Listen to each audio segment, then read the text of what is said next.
Well, thank you, Chair Peters, and thank you, Ranking Member Portman, for this hearing today. And thank you, Mr. Blount, for being willing to come before the committee today.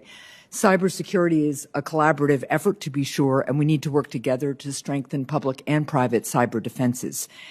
Mr. Blount, I was glad to see that U.S. authorities were able to deprive hackers of millions of dollars in expected ransom. However, I want to better understand your decision to pay the ransom, and I understand it was a difficult decision.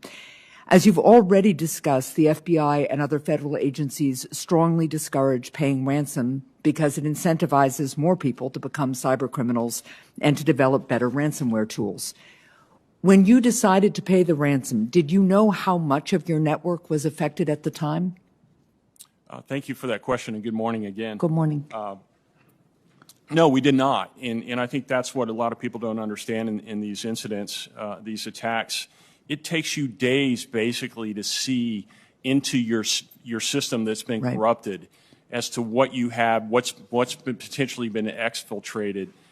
In the case of Colonial, we had really good backups, is what I've been told by Mandiant, but it still took them days to get through those backups. So when we look at our response time and ability to bring the system back up, it was fairly good in reality. My concern was you don't have that view at all for days, and when you have a critical asset like this, you've got to focus on what is the best opportunity of options you have in front of you to take avail of. And in that case, it was to get the encryption tool and to get our information back. Okay, so I wanted to follow up. You mentioned the federal agencies that you reached out to, but what, if any, outside of those agencies, non-federal entities, did you consult with? Were there private firms that you consulted with? Yes, Senator, great question. Obviously, we talked to Mandiant. Yeah. We talked to Mandiant about that. We talked to our legal resources that have been involved in any number of cyber cases in the U.S. over the last couple of years. People that have had real-time experience with these criminals, as well as the specific science of cyber attacks and compromise. So yes, a lot of conversation went into that decision that I made. Sure. To negotiate. Okay, and did you have a cybersecurity response plan in place prior to the attack? And if so, did it include any guidance about paying a ransom? Senator, great question. What we have as a pipeline operator, and it would be not unique necessarily to us at Colonial, is we have an emergency response process. Right. And again, I've said earlier this morning, see the threat, contain the threat, remediate the threat, and restore.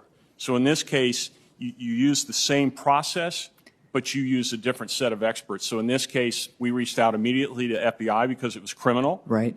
We immediately reached out to legal resources that have dealt with this. We immediately reached out to Mandiant.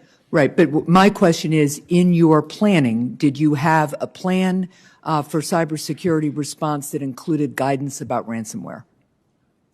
Senator, specifically, no discussion about ransom and action to ransom. And did your team do tabletop drills, for instance, to go through an actual simulated cyber attack before this happened? Senator, yes, we do participate in those with various groups, as well as do them on our own at Colonial. Okay. Some private sector companies can focus strictly on economics and perform traditional cost-benefit analyses without having to consider national security concerns. However, owners and operators of critical infrastructure, and I appreciate your comments this morning acknowledging that Colonial oversees critical infrastructure, that carries a heightened obligation and duty to be capable of delivering goods and services to citizens all, in this case, up and down the East Coast. Mr. Blount, Colonial Pipeline surely performed some number of cost-benefit analyses regarding the operation of its pipeline to determine how much to spend on pipeline hardware, personnel, and even cybersecurity. Did any of your analyses incorporate any public responsibility factors, such as the impact of a potential cyber attack on consumers or on the U.S. economy? Senator, that's a great question. I wouldn't say that we approached it that way. We know our number one goal at Colonial is to safely and securely operate that pipeline because we've known for 57 years the importance of that pipeline to the well-being of the American citizen. So that's always been our focus. Our investment, whether it's in pipeline integrity, right, or whether it's in cyberware and IT, is all derived around keeping safe and protecting the asset because of what its main benefit is to the United States.